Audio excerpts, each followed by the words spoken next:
My father, Marcus, raises his champagne flute, a perfectly rehearsed gesture of paternal benevolence. His voice, slick with a false pride that has been the soundtrack of my entire life, echoes over the 200 guests.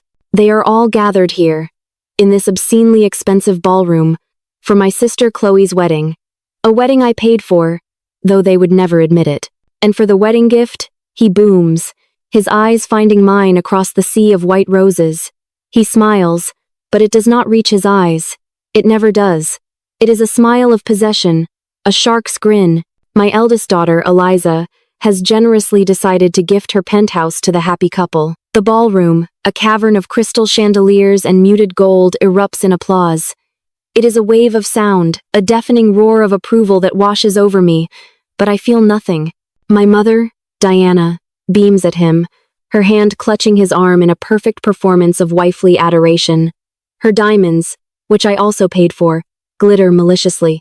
My sister, Chloe, the golden child, the fragile, beautiful reason I was born to be the spare part, clutches her new husband's arm. She feigns a tearful, delicate surprise, a role she has perfected over 26 years.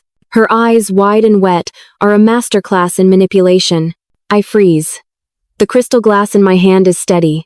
Not a single tremor. The familiar sting of betrayal, which once felt like a knife twist in my gut, is now just a dull, cold ache.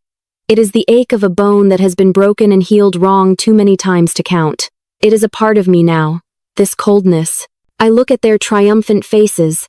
My father, proud and commanding, the patriarch. My mother, smug and victorious, the mastermind. My sister, the weeping beneficiary of my entire life's sacrifice. I realize this is the moment they have been planning for months. This is not a wedding. It is an execution. It is the moment they believe they finally completely break me and take the last, most significant thing I built for myself. My penthouse was not just a home. It was a fortress. It was the physical proof that I had escaped them. And now, they are trying to tear it down in front of an audience. The applause dies down as I remain silent in my seat. I do not stand. I do not smile. I do not weep. My face is an unreadable mask. I have spent a lifetime perfecting this mask. My father's smile tightens at the edges. A flicker of irritation crosses his face. I am not following the script. Eliza, stand up. Don't be shy. Tell everyone what this means to you. The spotlight, the one I paid for in the $85,000 event package, swings from the stage and finds me at my table. It is blindingly hot. Every eye in the room is on me. They are waiting for the speech of the dutiful, sacrificial daughter. They are waiting for me to cry, to say how happy I am to do this for my darling sister, to complete their perfect, twisted narrative of family generosity. But I am no longer that person. The trembling, eager-to-please girl died years ago. She died on a cold Tuesday when I was 24, when I paid the mortgage on their house to stop the first foreclosure, using the money I had saved for my own master's degree. She died when I was 27, when I wired Chloe $50,000 to fund a lifestyle brand startup that evaporated in 6 months, leaving nothing behind but receipts for designer bags and spa treatments. She died every single time they called me their reliable, sensible Eliza, which was their code word for cash machine.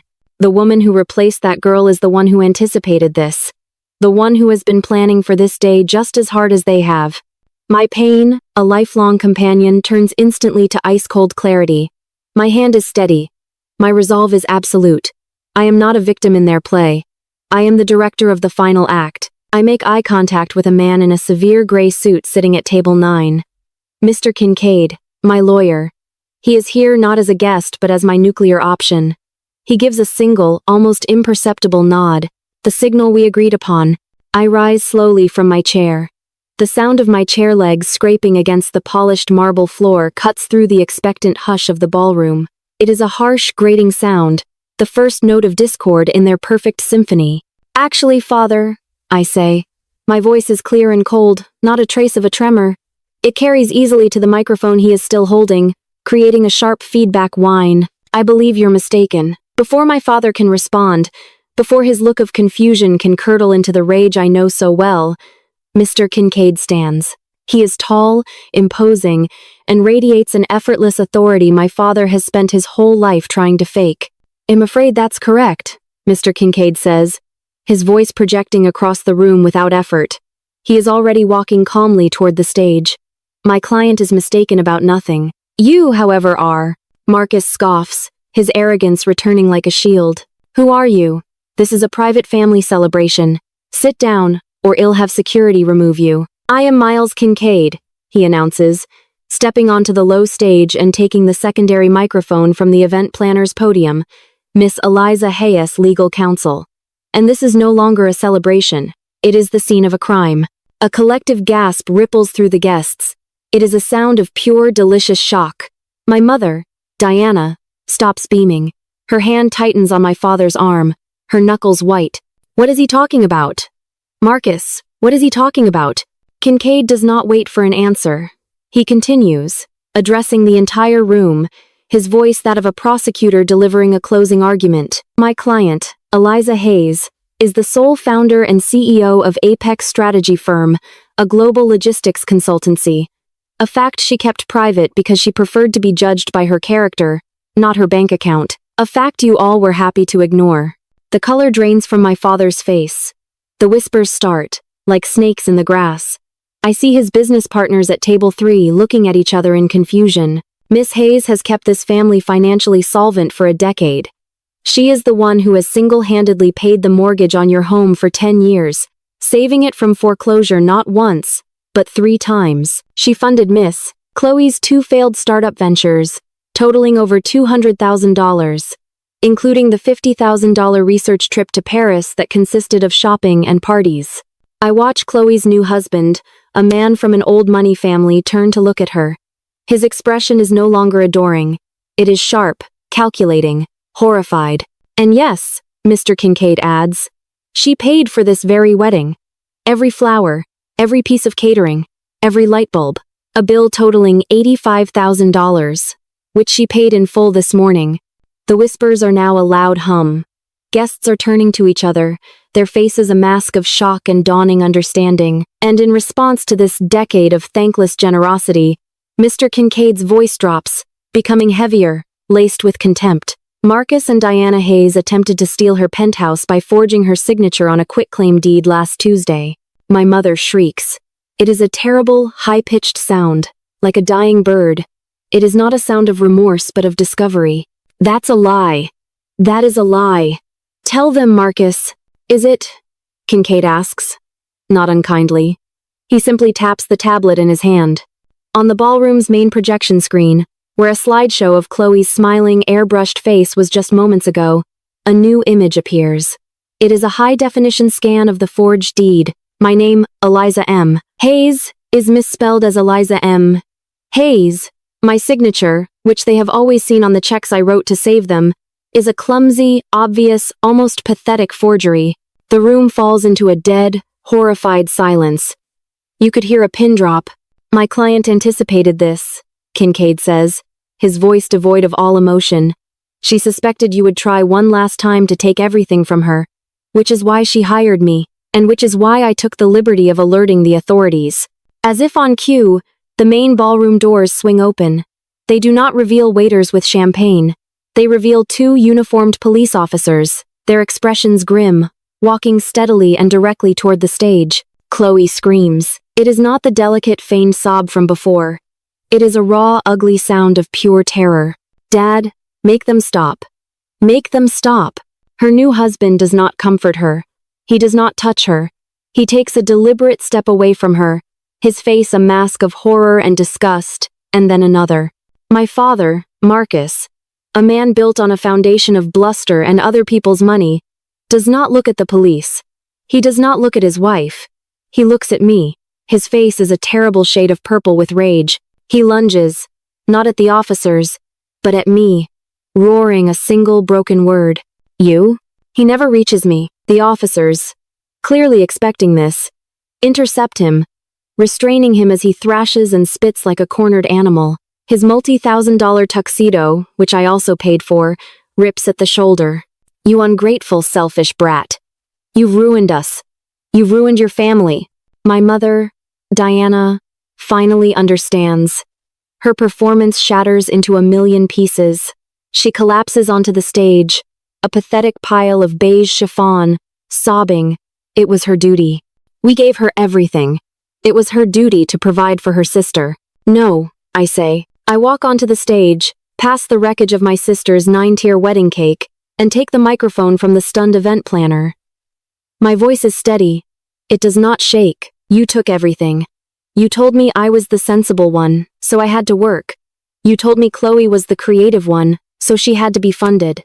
You told me I was the difficult one, so I had to be silent. You thought I was your cash machine, your failure, your backup plan.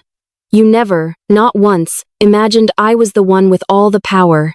Chloe's new father-in-law, a man I recognize from the cover of Forbes, stands up. His voice is ice, cutting through the room. This wedding, this marriage, is a fraud. It is built on a foundation of lies and theft.